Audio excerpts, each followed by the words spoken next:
আমার বন্ধুগণ, ঈদের দিনের কিছু সুন্নত আছে। আমরা এই সুন্নতগুলা পালন করব।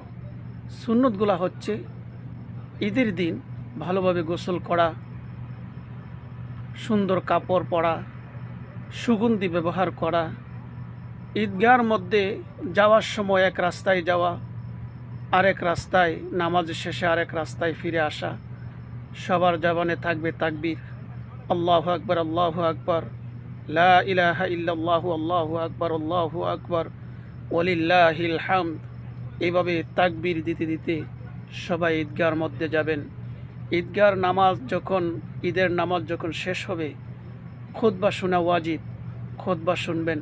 খুতবা শোনার পর মোনাজাতের মধ্যে আল্লাহর কাছে ফরিয়াদ করবেন। মোনাজাত শেষ হওয়ার পর আবার আরেকটি রাস্তা দিয়ে বাড়িতে চলে আসবেন। আল্লাহ সবাইকে এই সুন্নতগুলা পালন করার তৌফিক দান করুক। আমিন সুম্মা আমিন।